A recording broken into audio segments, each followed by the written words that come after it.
Yeah.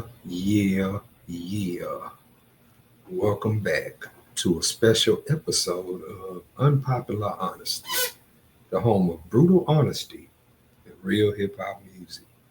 My name is Cornbread Capone, and today, we're going to review the album by the Clipse, Let God Sort 'Em Out. First of all, the Clipse, the duo comprised of Pusha T and Malice, have been absent from hip hop for 16 years. Their last studio album was released in 2009 and it was called Till the Casket Drops. Since then, both Malice and Pusha T have released solo material. Pusha T signed with Kanye West Good Music, and from 2010 to about 2023, he was there as a solo artist and as a writer, a contributor to the music that was going on over there. Malice turned his life over, and his solo material was more like Christian rap material. However, they are back, and this new album is incredible. We have to shout out Pharrell because with his work on this album, he has put himself in the top 5 best producers in the music game, period. As for Malice and Pusha T, this album feels like a continuation of what happened last year. A continuation in albums that mean something in this day and age, like GNX, Let God Sort 'Em Out is also on that same page. Now, prior to this album coming out, I heard 2 songs, Ace Trumpets and So Be It. Both hard-hitting beats, lyrics hard as hell, and had me anxious to hear the rest of the album.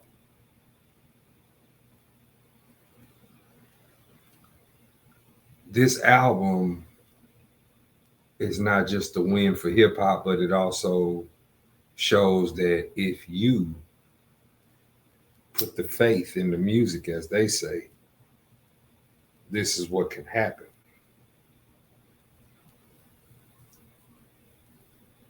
The word classic has become so commonplace within hip hop.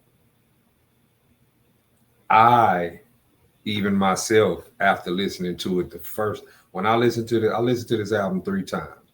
When I listened the first time, I said, oh shit, there's no skips on it. And normally in my mind, a classic album is an album that you can listen to from beginning to end without skipping. But being that it had just dropped, I don't want to put the classic label on it yet. I said, let me listen 3 more times, see how I feel. And every time I listen to this album, I come to the same conclusion. No matter if I listen to it out of order, in order, don't matter. You know what I'm saying? From the end to the beginning to end, same results. This album was incredible. This album was worth the wait. This album is definitely going to be in the discussion when they talk about best rap albums of 2025. I'm happy. I'm happy that the game has received such high quality rap music. I'm happy that the Clipse and Pharrell put this together. I had a conversation with someone and I said, this album has no skips. I want to use the C word, but I'm going to wait for that. And he said that classic album got to have a hit. And I said, well, he says no hits on it. I say, I don't think they were aiming where they were trying to make hits. They were trying to make a statement. And then I started listing albums that are classics that had no hits, because there are classic rap albums that have no hit records on them. Hit records as in chart impact, radio play, extreme radio play. A video is a video, but if the song don't chart within the top 10 of Billboard and get a certain amount of plays, it's not considered a hit. A hit record and a record that just plays at the club is two different things. Music that plays at the club plays at the club. Might be a hit, might not necessarily be a hit. The club is all about movement. If the hits move the dance floor, then that's what they'll play. But if they have a bunch of records that are not hits that move the dance floor, guess what they're going to play? They're going to play what moves the dance floor. Just a little explanation out there for people who might be in the dark. But now, back to this album. The very first song, Birds Don't Sing, featuring John Legend, it's a heartfelt tribute to the loss of both of their parents, who passed within 4 months of each other. Normally, you would get that type of song at the end of an album, but they chose to open it up, and you see the vulnerability, you see the rawness, the emotion. It almost humanizes them for people who just think that they are coke rappers. You know what I'm saying? And then right after that, it's Chains and Whips, which people are saying that it's disses in the song, but I don't really take it as a diss record. Maybe Pusha's verse is aimed at a particular person. Maybe some lines that Kendrick Lamar is saying is aimed at particular people. But overall, it's not a diss record. Very good record. Just dropped a video for it. They doing their thing on that. POV is the next track. And on this song, Pusha pays homage to Guru, Gangstar, rest in peace. Tyler, the creator, someone who I do not consider a rapper, actually shined and sound good on this record. It was said that he said something in his verse that was aimed at a certain somebody. Not sure how true that is. You know what I'm saying? And then Malice come through with the third verse, do his thing. This album says a couple of different things. Malice did not waste no balls on this album at all. Pusha did neither. They were both putting in that work the whole way through. And Pharrell, sonically, said, you got me fucked up. You know what I'm saying? Because he made a fucking masterpiece. So Be It is the song after POV. We all know what So Be It is. Dope ass record. Ace Trumpets is after that. That was the first single. That shit dope as hell. All things considered, you got Pharrell on the hook. You got Pushing Malice on the bars. You got The Dream on the outro. You know what I'm saying? I like the track on this one. You know what I'm saying? The next record is Mike Tyson Blows to the Face, a song that hits hard as the title. It's referencing blow to actual blows from the boxer Mike Tyson. Dope coke bar analogy, you know what I'm saying, if you will. With the classic ad-libs on it. I like this one because he dropped the beat out and let him rhyme a cappella on it. And I thought that was dope. That's a dope little dynamic, you know what I'm saying, to add to it. They went off, they went in. The next record is EBITDA, and Pharrell starts this one off with a verse. Clips continue their verbal assault over a soulful stutter step type of track. FICO, Stove God Cooks on the beat, and Clips talk about, that good old street talk, you know what I'm saying? Inglorious Bastards, the beat for this had me rocking because this is sound like a remake of the classic Wu-Tang Mystery of Chess Boxing. And they got Ab Live on here for those who remember those re-up game mixtapes, you know what I'm saying? And they had some classic ad libs from DJ Clue on this.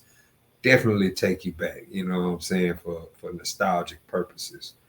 So Far Ahead is one of my favorite songs on this album, and it happens to be the next song after Inglorious Bastards. A soulful hook by Pharrell, a slow yet menacing track as the Clips verbally assaults their verses respectfully. One of my favorite songs lyrically and sonically on this album. Incredible work. And another one of my favorite songs follows that with Let God Sort 'Em Out Chandeliers. Hard hitting track with the Clips going back and forth. Some more of those DJ Clue ad libs, dope ass beat. They killing it. Then the beat stops and it switches and Nas starts rapping. Incredible. You know what I'm saying? Even though it sounds like it could have been two different songs because the Clips rap on one track and then that track stops and another beat comes on and Nas raps on that and that's it. And the very last song, By the Grace of God, sound very cinematic, similar to the 007 theme almost. You know what I'm saying? Choir like ad libs, Pharrell, soulful hook, and the Clips just doing what they do best. You know what I'm saying? So, like I say, I done listened to this record probably about 4 times already. You know what I'm saying? And I was thinking before I sat down and gave this review. You know what I'm saying? Because I said, I have to be fair about this. I have to be real about this. You know what I'm saying? And I'm a Clips fan. I have 4 of their 5 albums. I just found out they had an album before Lord Willing, and I'm going back to listen to that. But I have the 4 albums that they have released, and I mean, as a duo, they have etched their name in stone in terms of hip hop. They are definitely in the argument of greatest duos in hip hop based off their work. Um, and another thing that needs to be talked about this album was the rollout. The rollout for this album was incredible because they took it back to the way they used to roll albums out back in the day. Back in the day, when you had an album coming out, they put out a single. Usually the single got a video.